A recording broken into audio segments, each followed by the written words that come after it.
Okay, so now let's take a look at spherical coordinates. So when we're dealing with triple integrals for regions that are spherical in nature, often it's convenient to use something called spherical coordinates. So the description of the parameters in spherical coordinates is shown in this diagram here.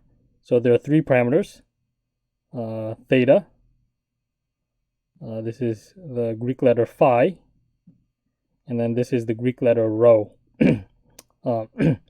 So in spherical coordinates, you can think of the Greek letter theta as playing a role similar to the longitudes on a globe, right? So it measures the angle, say going around a sphere in this direction here.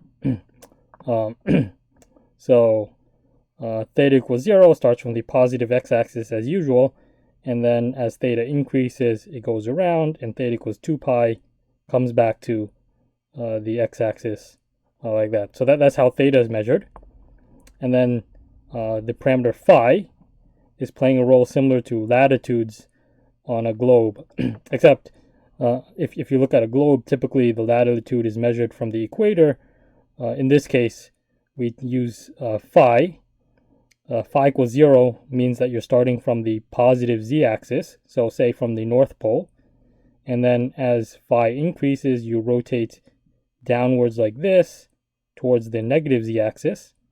So phi equals 0 means starting from the positive z-axis, and phi equals pi means ending up at the negative z-axis.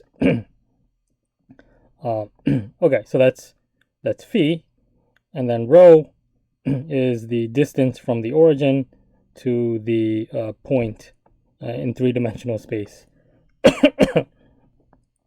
So one thing to be aware of is that in the full sphere, theta goes between 0 and 2 pi, but phi only goes between 0 and pi. So that's one thing to be aware of, right? So phi does not go up all the way up to 2 pi typically. So let's make a note of that. So in the full sphere, theta goes between 0 and 2 pi, but phi goes between 0 and pi. That's basically because if you imagine taking a half a circle for phi going from 0 to pi, right? So that forms a half circle in this direction.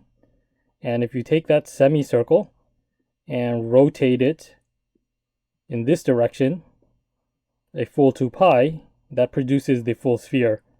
So you only need to take the semicircle and then rotate it this way to form a full sphere. If you were to take a full circle like this, basically you cover the sphere twice.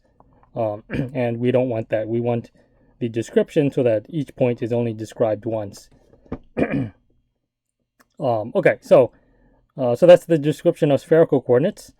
And so here the change of coordinates is more complicated than cylindrical coordinates, right? So x is equal to rho sine phi cosine theta, y is equal to rho sine phi sine theta, z is equal to rho cosine phi, and because rho is the distance, this diagonal distance, we now have x squared plus y squared plus z squared is equal to rho squared. And then finally, when you set up the integral, a triple integral, the dv becomes rho squared sine phi, d rho, d phi, d theta.